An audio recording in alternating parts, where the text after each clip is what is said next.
श्रवण कुमार ए devotee सन। श्रवण कुमार की कहानी तो आपने सुनी होगी, बहुत ही शानदार और पौराणिक एक कहानी है ये। श्रवण कुमार ए डेवोटी सन, एक भक्त पुत्र, एक आज्ञाकारी पुत्र। डेवोटी का मतलब भक्त और सन यानी पुत्र, एक आज्ञाकारी पुत्र। ठीक है, ये बहुत ही शानदार और बेहतरीन कहानी है। इसके अंदर आपको अच्छे अच्छे नए वर्ड और नए सेंटेंस स्ट्रक्चर देखने को मिलेगा। प्लीज़ अगर वीडियो अच्छा लगे तो इसको लाइक करना, शेयर करना और चैनल फर्स्ट टाइम आए तो सब्सक्राइब करना ना भूलें। Once there was a young boy, एक बार वहाँ एक जवान लड़का था। Once there was a young boy, एक बार एक जवान लड़का था। His name was Shravan Kumar, उसका नाम श्रवण कुमार था। वाज यानी था, ठीक है ना, ऊपर भी वाज आया इसलिए था, यानी पास्ट की जो भी घटना होती है वहाँ पर वाज लगता है या सेकंड फॉर्म लगती या हेड लगता है। इस चीज़ का हमेशा ध्यान रखें। He was the only son of his parents, he यानी वह, वाज यानी था, द ओनली सन यानी पहला एकमात्र पुत्र, ऑफ हिज पेरेंट्स वह अपने माता पिता का एकमात्र पुत्र था। ही वॉज एन ओबीडेंट सन, ही यानी वह, वाज यानी था, एन ओबीडेंट सन वह एक आज्ञाकारी पुत्र था। He served his parents well, he यानी उसने, सर्व्ड यानी सेवा की, हिज पेरेंट्स यानी अपने माता पिता की अच्छे तरीके से। ही वॉज एन ओबीडेंट सन यानी वह एक आज्ञाकारी पुत्र था। ओबीडेंट का मतलब आज्ञाकारी, ठीक है ना, सन यानी पुत्र। He served his parents well, he यानी उसने, सर्व्ड यानी सेवा की, हिज पेरेंट्स यानी अपने माता पिता की, वेल यानी अच्छे तरीके से। ये एक पुरुष की बात हो रही इसलिए यहाँ ही का प्रयोग हुआ। अगर इसी जगह अगर किसी महिला की बात होती तो सी का प्रयोग होता है। इस चीज़ का हमेशा ध्यान रखें। हिज पेरेंट्स वर ओल्ड, उसके जो माता पिता थे वो बहुत ही ज़्यादा वृद्ध थे। वीक यानी कमज़ोर थे, एंड ब्लाइंड यानी अंधे थे। उसके माता पिता बहुत ही ज़्यादा वृद्ध, कमज़ोर और अंधे थे। प्लीज़ अगर वीडियो अच्छा लगे तो इसको लाइक करना, शेयर करना और चैनल फर्स्ट टाइम आए तो सब्सक्राइब करना ना भूलें। ये देख सकते हो श्रवण कुमार किस प्रकार अपने माता पिता को एक पाल की टोकरी के अंदर बिठा के ले जा रहा है अपने कंधों पर। आजकल के ज़माने में किस प्रकार आप देख रहे हो माता पिता के साथ व्यवहार किया जा रहा है इस संसार के अंदर, इस कलयुग के अंदर, लेकिन प्राचीन समय के अंदर इस प्रकार से माता पिता की सेवा की जाती थी। उसी के ऊपर बेस्ड ये पूरी स्टोरी है। एक बहुत ही शानदार और बहुत ही बेहतरीन स्टोरी है। आओ आगे बढ़ते हैं। Once his parents expressed their desire to go on a pilgrimage, full stop. Once यानी एक बार, हिज पेरेंट्स यानी उसके माता पिता ने, एक्सप्रेस्ड यानी व्यक्त की, दियर डिज़ायर यानी उनकी इच्छा, टू गो यानी जाने की, ऑन ए पिलग्रिमेज एक बार उसके माता पिता ने व्यक्त की, यानी डिज़ायर यानी उनकी इच्छा व्यक्त की, टू गो यानी जाने की, ऑन पिलग्रिमेज एक बार उसके माता पिता ने तीर्थ यात्रा पर जाने की इच्छा की। पिलग्रिमेज का मतलब तीर्थ यात्रा।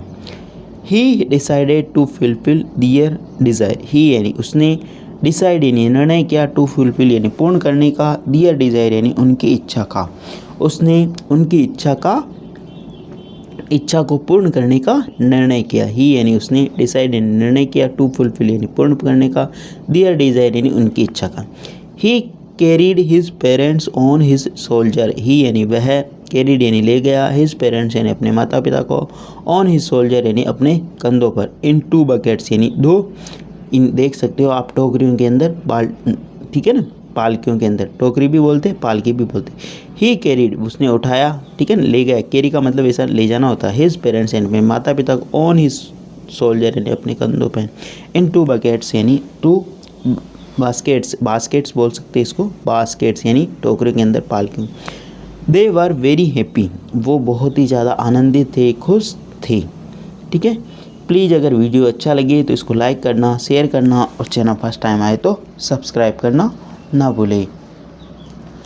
आपका प्यार और सपोर्ट की बहुत ज़्यादा आवश्यकता है मुझे, और इस वीडियो को अधिक से अधिक लाइक करें, अधिक से अधिक शेयर करें, ताकि गांव देहात में बैठा हुआ बच्चा भी अंग्रेजी पढ़ना लिखना और बोलना सीख सकें। ठीक है। On the way to Ayodhya his parents felt thirsty. On the way to Ayodhya, on the way to Ayodhya, Ayodhya के रास्ते हिज पेरेंट्स फेल्ट थर्स्टी यानी प्यास लगी।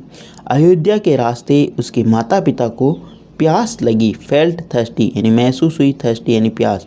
On the way to Ayodhya, Ayodhya के रास्ते हिज पेरेंट्स यानी उसके माता पिता को फेल्ट यानी महसूस या थर्स्टी यानी प्यास।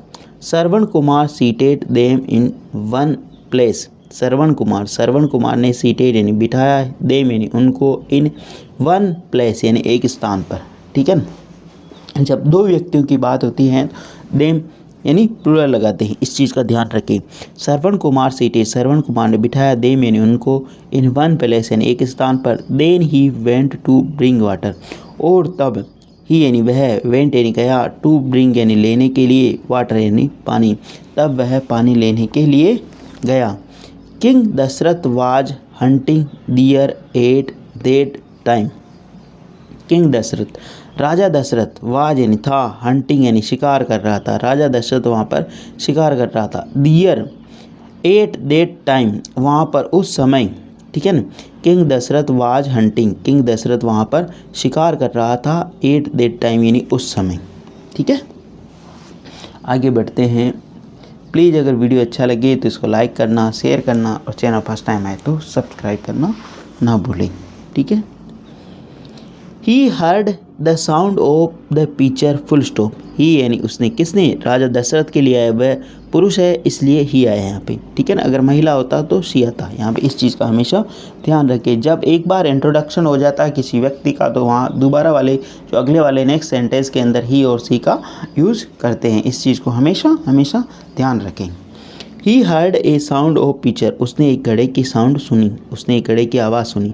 ही thought that animal was drinking water. He यानी उसने, थॉट यानी सोचा, कि that an animal was drinking water, क्या एक कोई जानवर वहाँ पर पानी पी रहा है।